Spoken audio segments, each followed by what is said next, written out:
Portrait of a Lady on Fire was directed by Céline Sciamma. It takes place in 18th century France. And it's about this girl. She's about to go into this arranged marriage, and she's like, fuck that. I don't want to do that. And it's typical of that time to have this like portrait painted of you for your wedding, I guess. So this girl is hired to be a painter, but she can't do it because she won't pose. She's totally anti.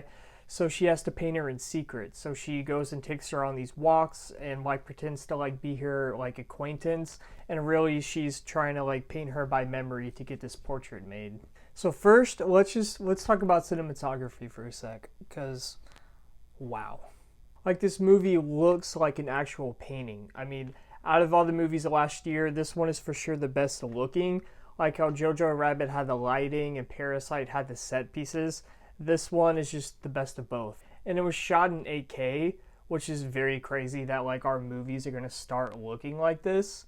And it does kind of suck how we have to like forcibly evolve to like get this new technology so we can see it as it's intended. But that's a whole nother conversation. Another interesting thing about this movie is the sound. There is absolutely no music. There's like no underscore. There's music like twice in the film, one kind of like in the middle and the end, two very important times. Other than that, it doesn't rely on any kind of score or something like that. So when you're watching, I mean, you're kind of just like, what's going on? Like it uses music for a purpose. It's like we're not just going to like sway your emotions in one direction or another. We're going to use it like how we want to, how it's intended. And the way they do use it in those two scenes were very good. So the way the director is doing this, I mean, they're really pulling you into this world and pulling you into this relationship that they're trying to set up. And they don't want you to be distracted by anything else. I mean, they don't have music. I mean, the only sound you can really hear is the dialogue and like pots and pans cooking and the ocean crashing down. And the setting is very visceral. Like it wants you to just be a part of this. And it's only in one like big setting with multiple locations. So, I mean, the director really does a great job of bringing you into this film and you feel like you're a part of this story. And speaking of developing a relationship, I mean, the one that she does in this movie is done very well. I mean, I've seen these characters before and I've seen this story play out many times before, but the way that she does it in this movie is just feels very different. I mean, people watching this could be like, they could say that it's very slow and very boring.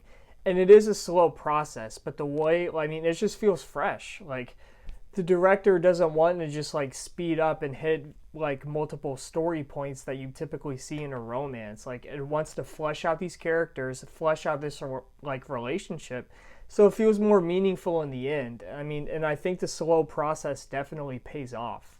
Like, for example, there's this scene in the movie where these two characters take a drug to try to make time last longer. And it felt like the director was trying to break the fourth wall in that moment, because it's like that's definitely like what they're trying to go for.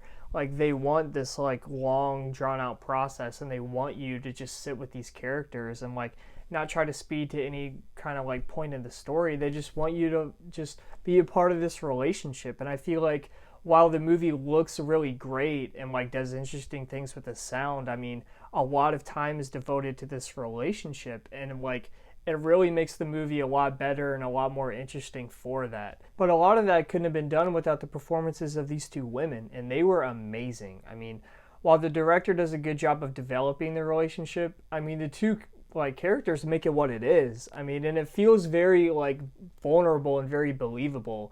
And it's something that you don't see all that often in like romances anymore, and it's just like they really gave a lot to this role, and it like helps pull the whole thing together. So this movie easily gets a 9.5 out of 10. And I mean, cinematography, check, characters, I mean, everything. And a word that can be used to describe this movie is could be pretentious, and I could definitely see how people could feel that way, but I don't think that's a good word to describe any movie in general. I think the way that someone wants to direct a movie, I mean, is just their vision, and it's not fair to call something pretentious based on how they see something.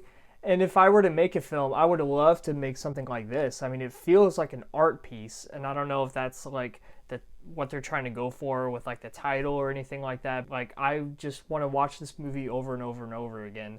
And it's just, a great movie, guys, is my whole point. So definitely the best movie I've seen this year, even though it technically came out last year. So other than that, thanks for watching. Let me know in the comments what your favorite lady is, what your favorite portrait is, what your favorite portrait of a lady on fire is, what your favorite type of fire